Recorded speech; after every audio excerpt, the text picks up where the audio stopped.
Bonjour et bienvenue dans cette toute nouvelle vidéo dédiée aux étudiants qui sont dans l'étude supérieure. Et le but de la vidéo va être très simple ici, c'est d'apprendre à résoudre des équations différentielles. Donc là, on va un petit peu pratiquer le cours justement. Et donc l'objectif de cela, c'est tout simplement de vous apprendre à résoudre des équations différentielles. Ici, on va partir sur une équation différentielle linéaire, vous allez voir, d'ordre 1, homogène. Bon, je n'en dis pas plus, je vous laisse mettre la vidéo en pause et ensuite on va corriger. Sur ce donc, correction. Alors en fait, je voulais pas trop vous en dire, mais j'ai commencé à vous en dire déjà de trop. C'est que premièrement, en effet, quand vous voyez ce genre d'équation avec un second membre qui est nul, vous dites c'est une équation homogène. Alors, est-ce que maintenant, c'est la question qu'on peut se poser et qu'on a le droit de se poser, c'est est-ce que cette équation elle est d'ordre 1, elle est d'ordre 1, ou est-ce que cette équation différentielle est d'ordre 2? Bon, l'ordre de dérivation le plus élevé, vous voyez que c'est 1. Donc, du coup, conclusion, l'ordre de cette équation, c'est 1. OK?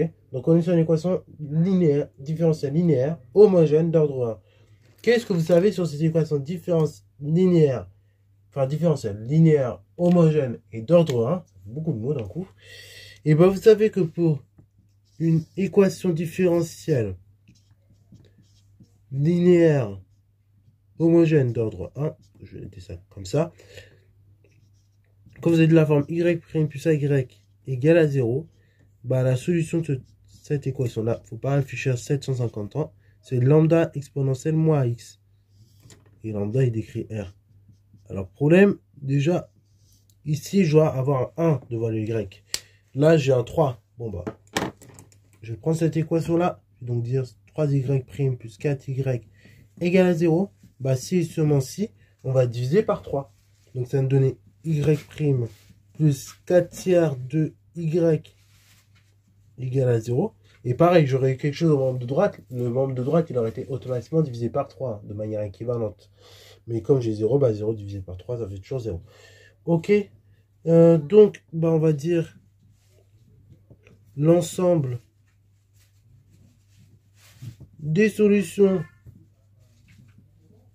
de E et donc là, après, je note l'ensemble des solutions de E. C'est SE égale. Donc, l'ensemble des fonctions qui s'associent, lambda exponentielle. Donc là, vous prenez le... Donc là, c'est 4 tiers, le nombre qui est devant Y. Et dans ce cas, ce ne sera pas 4 tiers dans l'exponentielle, mais moins 4 tiers. Multiplié par X. Et pour lambda qui décrit R. Donc là, voilà comment on résout une équation différentielle linéaire d'ordre 1. Donc, qui est homogène. Voilà. Donc, c'est tout pour cette vidéo. J'espère qu'elle t'a plu. Si c'est le cas, n'hésite surtout pas à la liker, commenter et bon reste à toi en mathématiques et en sciences.